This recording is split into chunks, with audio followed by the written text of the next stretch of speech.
వాళ్ళింకా ఉన్నారా, వెళ్ళిపోయారా? కఠినంగా వెళ్ళిపోమని చెప్పడానికి వచ్చినవారు నీ బంధం. నిన్ను నీ ఊరు తీసుకెళ్దామని వచ్చారు. మీరేమన్నారు? నేనెలా ఒప్పుకుంటాను? నువ్వు ఈ ఊరికి దూరమైతే ఏమవుతుందో తెలిసి కూడా నేను వాళ్ళు అడిగిన దానికి ఎలా ఒప్పుకుంటాను? మంచిదే,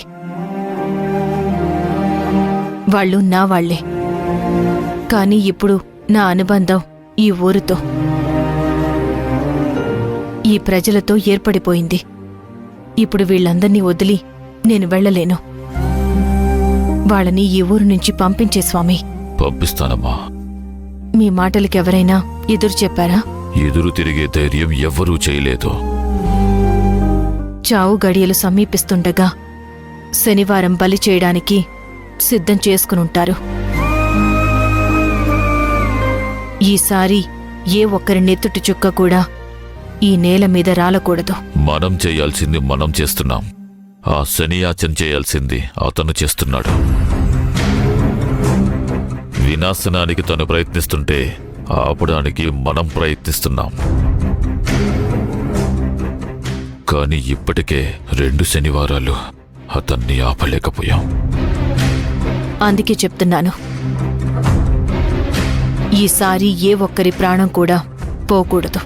ఆ అమ్మాయిని చూస్తే గర్భవతిలా కనిపిస్తుంది. ఆ విషయంలో కొంచెం జాగ్రత్తగా ఉండాలి. తెలియని ఊరు, పైగా ఆ శనియాచన గురించి అస్సలు తెలీదు. అమాయకంగా వాడి చేతిలో ఇరుక్కుంటే తల్లితో పాటు బిడ్డ కూడా వాడి శక్తులకు బలైపోతుంది. ఈ గ్రామస్తులైనా బయటవాళ్లైనా ఎవరికీ కూడా ఎలాంటి ఆపద రాకూడదు. శనివారం అంటే అందరికీ శుభదినం. కాని ఈ ఊరికి ఒక చెడు దినం చేసేశాడు ఆ శనియాచన్. అతన్ని ఆపాలి, అడ్డుకోవాలి. ఒక్కసారి ఓటమి పరిచయం అయితే అతనిలో వచ్చే నిరుత్సాహమే అతన్ని మళ్లీ మళ్లీ ఓడిపోయేలా చేస్తుంది. మన గెలుపుకి అతని ఓటమి పునాదవుతుంది. ఈ ఊరు ప్రశాంతంగా ఉండడానికి అదే మూలమవుతుంది. కాబట్టి ఇప్పుడు వాళ్ళని ఎటూ పంపించొద్దు. ఇక్కడే ఉండనివ్వు. ఇక్కడ పరిస్థితులు వాళ్ళకి అర్థమయ్యేలా చెప్పి ఆ అమ్మాయి క్షేమంగా ఉండేలా చూడు. అతను వచ్చే సంగతి నేను చూసుకుంటాను. అలాగే తల్లి.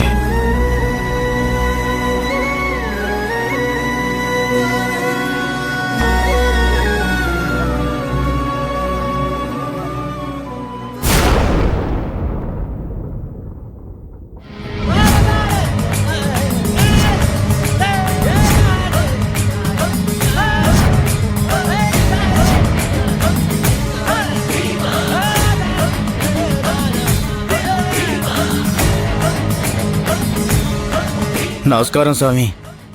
నమస్కారం స్వామి. ఎవరు మీరు?